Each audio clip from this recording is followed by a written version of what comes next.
میں سے جو نئے عہد نامے کا ورد ہے جو کہ مقدس متی رسول کی معرفت مسیح خداوند کا انجیلی بیان اس کا 10واں باب اور اس کی 24ویں آیت سے ہم تو دیر کے لیے غور کریں گے، جو کہ کلام خدا میں مقدس متی رسول کا 10 باب کا آغاز ہی سے لے کر اور اس کے اختتام تک ہم دیکھتے کہ کس طرح مسیح خداوند نے اپنے شاگردوں کے بارے میں نہ صرف نصیحت کی بلکہ انہیں ساتھ ساتھ تنبیہ بھی کرتا رہا۔ عہد جدید کا جب ہم مطالعہ کرتے ہیں تو مسیح خداوند کی جو زمینی خدمت وہ انجام دیتے رہے، اس سے ہمیں اس بات کا اندازہ ہم لگا سکتے ہیں کہ شاگردوں کا چناؤ مسیح خداوند نے مختلف شعبہ جات کے جو اشخاص تھے ان کا انتخاب کیا، انہیں چنا اور انہیں اشخاص کا چناؤ کیا جو کسی بائبل کے تربیت یافتہ نہیں تھے بلکہ انہیں خود ان کی تربیت کی، انہیں ایمانی مضبوطی عطا فرمائی اور ان کے لیے روحانی ترقی کا باعث بنا۔ بلکہ خود مسیح خداوند نے اپنی خدمت کے دوران انہیں اپنے ساتھ رکھا، خدمت بھی کرتا رہا، جتنا یعنی 3.5 سال مسیح خداوند نے جو خدمت انجام دی، اور اسی دوران شاگردوں کا چناؤ بھی کیا، ان کی تربیت بھی کی، انہیں سکھاتا بھی رہا۔ اور نہ صرف ہم شاگردوں کی تربیت مسیح خداوند کے ساتھ ہوتے ہوئے پڑھتے ہیں، دیکھتے ہیں کہ روحانی طور پر، بلکہ مسیح خداوند نے اخلاقیات کی بات بھی انہیں سکھائی کہ کس طرح ہم نے اپنی خدمت میں مسیح اخلاقیات کو برقرار رکھتے ہوئے خدمت کو انجام دینا ہے، کہ نہ تو ہم نے آپس میں ایک دوسرے کے لیے مشکل پیدا کرنی ہے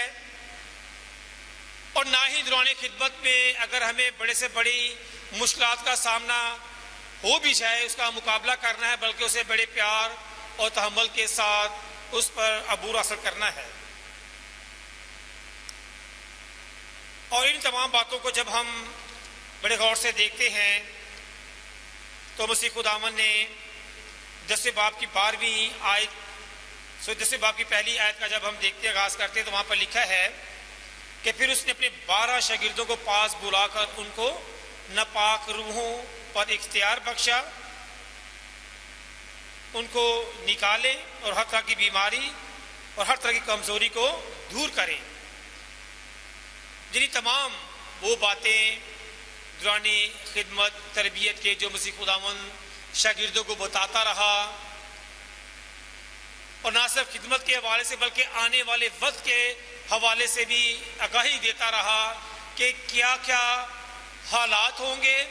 کیا کیا سلوک تمہارے ساتھ کیا جائے گا، کیسے لوگ ہوں گے جو تم سے نفرت بھی کریں گے میرے نام سے اور تمہیں قبول بھی نہیں کریں گے،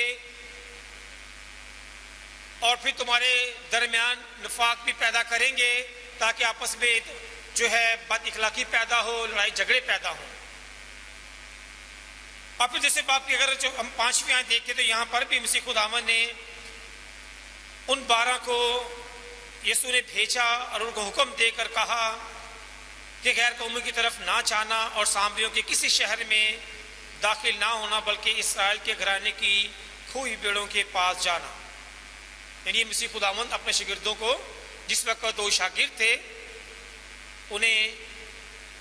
تمام یہ باتیں بتاتا رہا۔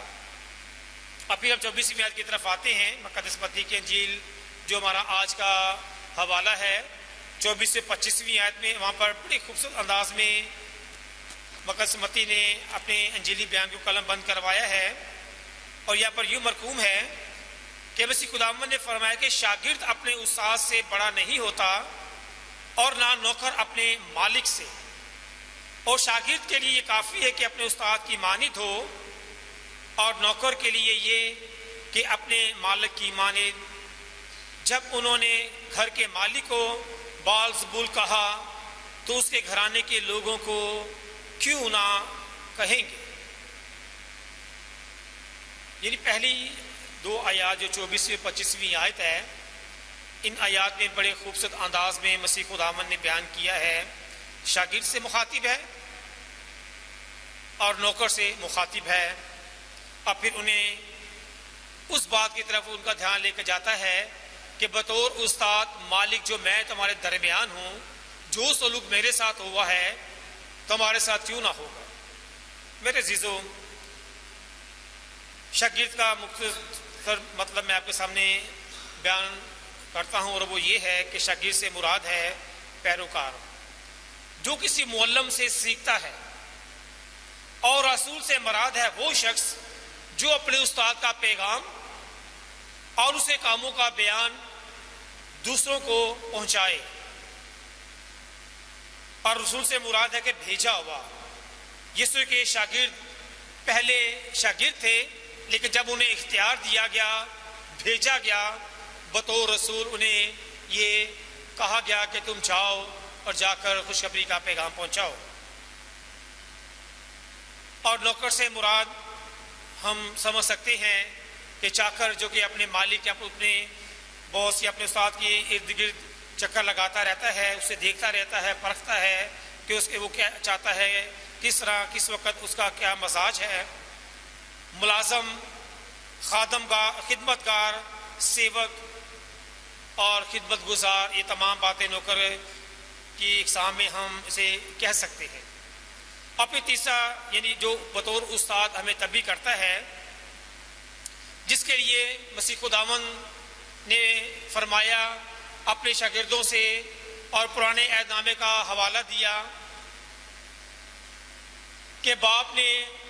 وقت اور موقع کی مناسبت سے اپنے نبیوں کی معرفت کا اعلان کیا، اور نبیوں نے فرمایا کہ یہ کلام خدا کا ہے، یعنی خداوند یوں فرماتا ہے. یعنی جو خدا نے بطور نبی کو یہ پیغام دیا کہ میرا پیغام ہو بہو پہنچا، انہوں نے وہی سیکھا اور وہی لوگوں تک پہنچایا. اور اسی طرح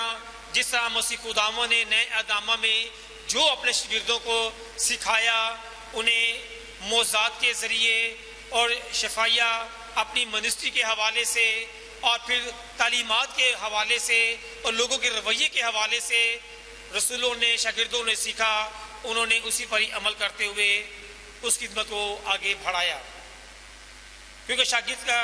استاد سے مراد ہے ایک اچھا سکھانے والا، کسی معلم یا فن کا سکھانے والا جو کسی فن میں ماہر ہو، یعنی خیموں کا کھڑا کرنے والا، جس طرح کہ مسیح خداوند نے یہ 12 ستون تیار کیے، انہیں کھڑا کیا. اور ان آیات میں مسیح یسوع شاگردوں اور نوکروں سے مخاطب ہو کر فرماتا ہے کہ ہمیں کس طرح رہنا ہے، کس کی مانند بننا ہے، اور کیسے ہم اپنی زندگی اس دنیا میں گزارتے ہوئے برکت کا وسیلہ بن سکتے ہیں. جس کے لیے میں آپ کے سامنے حوالہ پڑھنا چاہوں گا، جو کہ مقدس لوکا رسول کی انجیل میں سے ہے، اس کا 6واں باب اور اس کی 46ویں آیت میں مسیح خداوند یہاں پر یوں فرماتے ہیں کہ ہم نے کس کی مانند بننا ہے. اور جس طرح کہ یہاں پر لکھا ہے کہ شاگرد استاد کی مانند اور نوکر جو ہے مالک کی، ان دونوں کے درمیان جو ایک اہمیت کو رکھا ہے وہ ہے مانند. اور مقدس لوکا کی معرفت مسیح خداوند فرماتا ہے 40ویں آیت سے، جب تم میرے کہنے پر عمل نہیں کرتے تو کیوں مجھے خداوند خداوند کہتے ہو؟ جو کوئی میرے پاس آتا اور میری باتیں سن کر ان پر عمل کرتا ہے، میں تمہیں جتاتا ہوں کہ وہ کس کی مانند ہے. یعنی کہ آج بھی ہمارے بہت سارے مسیح ایماندار ہیں جو اپنے آپ، ہم اگر ان کے منہ کے الفاظ سنے تو اپنے آپ کو مسیح ایماندار کہلاتے ہیں، اور وہی یہاں پر بات کی جا رہی ہے کہ تم میرے کہنے پر عمل نہیں کرتے ہو، کیونکہ مجھے خداوند خداوند کہتے ہو. جو کہ میرے پاس آتا ہے اور میری باتیں سن کر ان پر عمل کرتا ہے، میں تمہیں جتاتا ہوں کہ وہ کس کی مانند ہے. جو ایمان لاتا ہے اور ایمان پر مضبوط ہوتا ہے اور گمراہ نہیں ہوتا، اسے اس کی مانند کہا گیا ہے وہ اس آدمی کی مانند ہے جس نے گھر بناتے وقت زمین گہری کھودی اور کھود کر چٹان پر بنیاد رکھی. جب طوفان آیا سیلاب اس گھر سے ٹکرایا تو اسے ہلا نہ سکا. وہ مضبوط بنا ہوا تھا. یعنی یہ مضبوط چٹان کی ایک تمثیل یا اسے اصلاح کے طور پر بیان کیا گیا ہے کہ جو خدا پر بیٹے پر ایمان رکھتا ہے وہ اس مضبوط چٹان کی امانت ہے کہ جتنی بڑی مصیبتیں مشکلاتیں بھی اس زندگی میں آج ہے اسے زر نہ پہنچائیں گی. لیکن دوسری کیٹیگری کے جو لوگ ہیں لیکن جو سن کر عمل نہیں کرتا نہیں ایمان لاتا وہ اس آدمی کی مانند ہے جس نے زمین پر گھر کو بے بنیاد بنایا. جب سیلاب اس پر زور سے آیا تو وہ فی الفور گر پڑا اور وہ گھر برباد ہو گیا. یہ مسیح خداوند نے یہاں پر ہمیں تمثیل کے طور پر سمجھانے کی کوشش کی ہے جو کہ 24ویں آیت میں ذکر ہے کہ شاگرد اپنے استاد سے بڑا نہیں ہوتا نہ نوکر اپنے مالک سے. اور شاگرد کے لیے کافی ہے کہ اپنے استاد کی مانند ہو اور نوکر کے لیے یہ کہ اپنے مالک کی مانند. لیکن یہ فرما برداری کس زمرے میں آتا ہے؟ کیونکہ ہم جانتے ہیں کہ قربانی چڑھانے سے بہتر ہے کہ ہم فرما برداری کریں, قوانین پر چلیں اور خداوند کے باتوں پر عمل کرتے ہوئے ہم زندگی گزاریں. اور کلام خدا میں لکھا ہے کہ جو خداوند کے احکامات پر عمل کرے گا وہ برکت پائے گا, جو نہیں عمل کرے گا وہ برباد ہوں گے. کیونکہ جو ایمان نہیں لائیں گے وہ برباد کیے جائیں گے. کیونکہ مسیح یسوع کے نام سے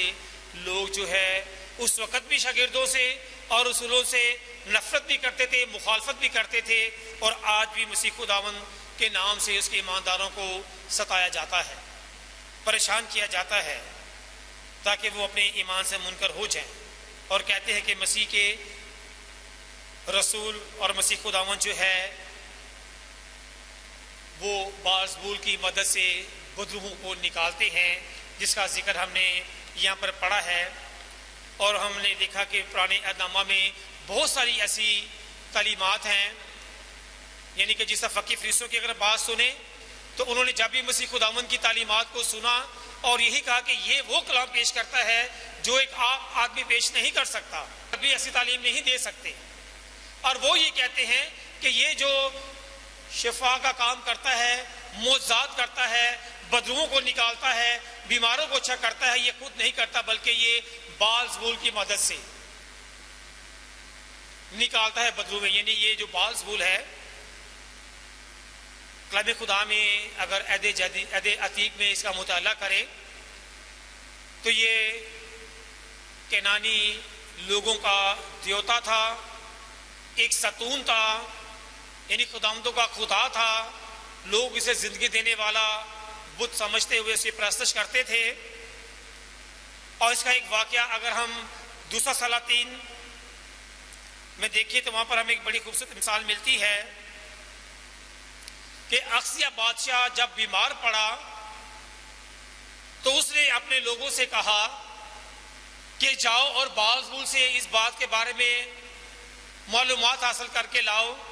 کہ میں کب ٹھیک ہوں گا. اور میرے عزیزو وہاں پر کلام خدا میں لکھا ہے کہ خدا اس بات کے لیے سخت ناراض ہوا اور اس نے ایلیا نبی سے اپنے بندہ سے مخاطب ہو کر کہا کہ جا اور اخزیہ بادشاہ سے کہہ دے کہ کیا اسرائیل میں خدا نہیں ہے جو کہ تم بازبول کی مدد کے لیے اسے پکارتے ہو, اور دیکھ اب جب کہ تو بیمار ہے اور بستر پر لیٹا ہوئے اب تو دوبارہ اٹھنے والا نہیں ہے. اور آج ہم اگر اس بات پر غور کریں تو ہمارے بھی بہت سارے مسیح ایماندار بہن اور بھائی بھی اپنے ایمان میں کمزور ہوتے ہوئے غیر مبودوں کی طرف قدم بڑھاتے ہیں. اور آپ اندازہ لگائیں کہ خدا نے جب اپنے مرضی سے اپنے لوگوں کے لیے جو حکمران مقرر کیے, جب انہوں نے نافرمانی کی, حکم عدولی کی, خداوندوں سے گردن کشی کی, تو خدا نے انہیں بھی سزا دی, تو کیا ہمیں نہ دے گا؟ کیونکہ کلام خدا میں بالزبول اس بت کو کہا گیا ہے جو بارش اور فصلوں کا دینے والا ہے، زندگی کا دینے والا ہے. اور خدا نے یشوع نبی سے کہا تھا کہ ملک بنی اسرائیل کو کہہ دے کہ جب تم ملک کنعان میں داخل ہو جاؤ گے تو وہاں کے جو دیوی دیوتا ہیں یا خداوند ہیں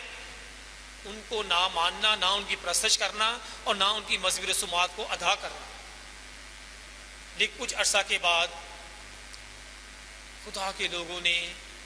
اپنے خدا سے جو وعدے کیے تھے انہیں بھول گئے اور اپنی خوشی، اپنی دنیاوی خوشی کے لیے انہوں نے تمام ان کاموں کو انجام دینا شروع کر دیا. اور پھر ہم دیکھتے کہ اخزیہ بادشاہ کی وفات کے بعد یہو بادشاہ جب اسرائیل میں مقرر ہوا تو اس نے بالزبول کے مندر کو تباہ کر دیا. اور اس طریقے سے تباہ کیا کہ اس نے 80 نوجوانوں یعنی یوتھ بھی کہہ سکتے ہیں، جنگجو بھی کہہ سکتے ہیں، نوجوانوں کو مقرر کیا اور کہا کہ ایک یہ عید کا دن جو ہے اسے جو ہم منائیں گے جو کہ بالزبول کے مندر میں ہوگا، اور آپ لوگوں نے اسرائیل کے لوگوں میں سے بالزبول کے جتنے بھی لوگ ہیں انہیں اکٹھا کرو، ان کے نبیوں کو، ان کے پجاریوں کو، ان کی پرستش کرنے والوں کو اکٹھا کرو، بلاؤ تاکہ وہ قربانیاں چڑھائیں، اپنی پرستش کریں. لیکن ایک بات کا خیال رکھنا کہ جب میں تمہیں اشارہ کروں گا آپ نے ایک دم اندر آنا ہے اور ان میں سے ایک بھی بچ کر زندہ نہ جائے. اگر کوئی گیا تو میں اس کے بدلے میں اس کی جان لوں گا جس کے ہاتھ سے بالزبول کا ایک بھی پجاری، نبی یا اس کو پرستش کرنے والا بچ کے نکل گیا ہے. اور اس وقت یہو بادشاہ نے بال کے مندر کو تباہ بھی کیا اور اس کے پجاریوں کو ختم بھی کیا. کیونکہ کلام خدا میں ہمیں تمام ان باتوں کے بارے میں مقصد بتانے کا یہ ہے کہ یہ وہ لوگ تھے جو مسیح خداوند کی زمینی خدمت کے دوران مسیح خداوند کی مخالفت کرتے تھے، شاگردوں کو بھی دھمکاتے تھے اور نئے ایمانداروں کو بھی گمراہ کرتے تھے اور انہیں بھی ڈراتے تھے. ان کے لیے مسیح خداوند نے کہا تھا، جو کہ اگر ہم دیکھیں مقدس متی کے 10ویں باب کی 26ویں اور 31ویں آیت میں جس کا عنوان بنتا ہے کہ کس سے ہمیں ڈرنا چاہیے. کیونکہ 26ویں آیت میں لکھا ہے پس ان سے نہ ڈرو کیونکہ کوئی چیز ڈھکی نہیں جو کہ کھولی نہ جائے گی، نہ کوئی چیز چھپی ہے جو کہ جانی نہ جائے گی. ان سے ڈرنے کی ہمیں ضرورت نہیں ہے جو کہ بدن کو ہلاک کرتے ہیں. ڈر اور خوف آج بھی ہم محسوس کر سکتے ہیں. کرونا کا ڈر اور خوف بھی ہماری زندگی میں اور ہر انسان کے ذہن پر زیادہ نہیں تو کچھ نہ کچھ ضرور طاری ہے. اور آج کے دن کی مناسبت سے بھی جو کہ ہم رات سے یا کچھ ایک ہفتے پہلے سے خبریں سن رہے ہیں تو آج کا خوف بھی چند ایک پر بھی ہم محسوس کر سکتے ہیں. اور یہاں پر دیکھتے ہیں کہ خداوند یسوع مسیح کی تعلیمات میں صاف بیان کیا گیا ہے کہ آپ کو ڈرنے کی ضرورت نہیں ہے کیونکہ ان سے نہ ڈرو. اور اکثر انسان جو ہے اس انسان سے ڈرتا ہے اس ڈر کے ساتھ کہ وہ ہمیں زہر پہنچائیں گے، ہمارے جسم کو زخمی کریں گے، ہمارا خون ضائع ہوگا. اس سے بہتر ہے کہ ہم اس کا مقابلہ ہی نہ کریں، ہٹ جائیں. لیکن خداوند فرماتا ہے کہ تم ان سے نہ ڈرو کیونکہ ہم ان کو زیادہ اہمیت دیتے ہیں اور ہم اس ذات کو یعنی رب کی ذات کو اہمیت نہیں دیتے جو کہ روح اور بدن دونوں کو ہلاک کر کے جہنم میں ڈال سکتا ہے. اس لیے وہ فرماتا ہے کہ ہمیں صرف خدا کی ذات سے ڈرنا ہے. کیونکہ کلام خدا میں اگر ہم پڑھیں مقدس لوکا کی انجیل اس کا 12واں باب اس کی 4 اور 5ویں آیت میں لکھا ہے مگر تم دوستوں سے میں کہتا ہوں کہ ان سے ڈرو جو بدن کو قتل ان سے نہ ڈرو جو بدن کو قتل کرتے ہیں اور اس کے بعد کچھ نہیں کر سکتے. لیکن میں تمہیں جتاتا ہوں کہ کس سے ڈرنا چاہیے. اس سے ڈرو جس کو اختیار ہے کہ قتل کرنے کے بعد جہنم میں ڈالے. ہاں میں تم سے کہتا ہوں کہ اسی سے ڈرو. یعنی کہ خدا کے بارے میں یہاں پر ذکر کیا گیا ہے کہ ہمیں صرف خدا کی ذات سے یعنی خدا سے ڈرنا ہے جس نے ہمیں تخلیق کیا اور جس کی ہاتھ کی ہم کاراگری ہیں. اور آخر میں کلام خدا میں جو مقدس انجیل کا آخری حصہ ہے جو کہ ہمارے لیے ایک نصیحت بھی ہے اور اس میں جو حسن کلام بھی نکلتا ہے وہ ہے 34ویں اور 36ویں آیت ہے. اور بڑی خوبصورت بات مسیح خداوند یہاں پر کی ہے اور وہ جو یہاں پر تحریر کیا گیا ہے وہ یہ ہے 34ویں آیت سے، 10 باب کی 34ویں آیت میں لکھا ہے، یہ نہ سمجھو کہ میں زمین پر صلح کرانے آیا ہوں، صلح کرانے نہیں بلکہ تلوار چلانے آیا ہوں، کیونکہ میں اس لیے آیا ہوں کہ آدمی کو اس کے باپ سے اور بیٹی کو اس کی ماں سے اور بہو کو اس کی ساس سے جدا کروں۔ لیکن اس سے پہلے جو دو آیات ہیں اور وہاں پر لکھا ہے کہ ہم نے مسیح خداوند نے جو ہم سب کے لیے فرمایا ہے کہ جب تم میرا دنیا میں رہ کر آدمی کے سامنے اقرار کرو گے تو باپ کے سامنے میں بھی تمہارا اقرار کروں گا، اگر تم میرا انکار کرو گے تو میں بھی تمہارا انکار کروں گا۔ اور یہاں پر فرماتا ہے کہ میں صلح کرانے نہیں بلکہ تلوار چلانے آیا ہوں۔ اور بقدس لوکا کی انجیل میں بھی اگر ہم دیکھیں تو وہاں پر بھی بڑی خداوند نے ہمیں بات کی ہے، اور پھر ہم دیکھتے ہیں کہ مسیح خداوند نے اس سے پہلے کہ ہم اس آخری آیات کی طرف دھیان لگائیں، بطور استاد مسیح خداوند کے جو چند الفاظ ہیں وہ آپ کے سامنے میں رکھنا چاہوں گا، جو اس وقت شاگردوں کے لیے بھی تھے اور آج یہ ہمارے لیے بھی ہیں۔ مقدس یونا کی انجیل کا 13واں باب اور اس کی 14ویں آیت سے 15ویں آیت سے کلام خدا میں یوں لکھا ہے، مقدس یونا کی انجیل اس کا 13واں باب اس کی 15ویں آیت میں یوں مرقوم ہے، کیونکہ میں نے تم کو ایک نمونہ دکھایا ہے کہ جیسا میں نے تمہارے ساتھ کیا ہے تم بھی کیا کرو۔ میں تم سے سچ کہتا ہوں کہ نوکر اپنے مالک سے بڑا نہیں ہوتا اور نہ بھیجا ہوا اپنے بھیجنے والے سے۔ اگر تم ان باتوں کو جانتے ہو تو مبارک ہو، بشرطے کہ ان پر عمل بھی کرو۔ یعنی اگر ہم عمل کریں گے تو ہم اس کی مانند ہوں گے، اور اگر عمل نہیں کریں گے تو خداوند کہتے ہیں کہ ہم اس کی مانند نہیں ہو سکتے۔ اور پھر یونا کی انجیل 15 باب کی 18ویں آیت سے لے کر 21ویں آیت میں اگر ہم دیکھیں تو وہاں پر بھی بڑی خوبصورت انداز میں بیان کیا گیا ہے، اور یہاں پر مسیح خداوند کا جو یونا کی معرفت انجیلی بیان ہے وہ یوں ہے، اگر دنیا تم سے عداوت رکھتی ہے تو تم جانتے ہو کہ اس نے تم سے پہلے مجھ سے بھی عداوت رکھی ہے، مگر تم دنیا کے ہوتے تو دنیا اپنوں کو عزیز رکھتی، لیکن چونکہ تم دنیا کے نہیں بلکہ میں نے تم کو دنیا میں سے چن لیا ہے، اس واسطے دنیا تم سے عداوت رکھتی ہے۔ جو بات میں نے تم سے کہی تھی اسے یاد رکھو کہ نوکر اپنے مالک سے بڑا نہیں ہوتا، اگر انہوں نے مجھے ستایا تو تمہیں بھی ستائیں گے، اگر انہوں نے میری بات پر عمل کیا تو تمہاری بات پر بھی عمل کریں گے۔ یہ مسیح خداوند نے اپنے شاگردوں کی حوصلہ افزائی کرتے ہوئے انہیں کہا کہ جس طرح مجھے باپ نے بھیجا ہے میں بھی تمہیں بھیجتا ہوں، میں نے تمہیں اختیار دیا ہے، کیونکہ جو تمہاری نہیں سنے گا وہ میری نہیں سنے گا، اور جو میری عزت نہیں کرتا وہ باپ کی عزت نہیں کرتا۔ اور پھر کلام خدا میں دیکھتے ہیں کہ یہاں پر بڑے مقدس متی انجیل کے انجیلی بیان میں مسیح خداوند نے فرمایا ہے کہ جب انہوں نے گھر کے مالک کو بال زبول کہا تو سوچو کہ اس کے گھرانے کے لوگوں کو کیوں نہ کہیں گے۔ اور ہم سب جانتے ہیں کہ مسیح خداوند نے اپنے گھرانے کے لوگوں کنہیں کہا گیا ہے، ہمیں کہا گیا ہے، اور ان کے لیے یہ مسیح خداوند نے یہاں پر فرمایا ہے کہ میں صلح کرانے نہیں بلکہ تلوار چلانے آیا ہوں۔ اور مقدس لوکا کی انجیل کے 12 باب کی 49ویں آیت میں لکھا ہے کہ میں آگ بھڑکانے آیا ہوں، اور لگ جاتی تو کیا ہی خوش ہوتا، یعنی سچائی کی آگ۔ مسیح خداوند کہتا ہے کہ میں چاہتا ہوں کہ تم ایمان لا کر سچائی پر قائم رہو، جھوٹ اور بطلان کو اپنے اندر سے ختم کر ڈالو۔ اور تلوار اور صلح کی بات جو یہاں پر کی جا رہی ہے اس سے مراد یہ ہے کہ اس دنیا میں لاکھوں کروڑوں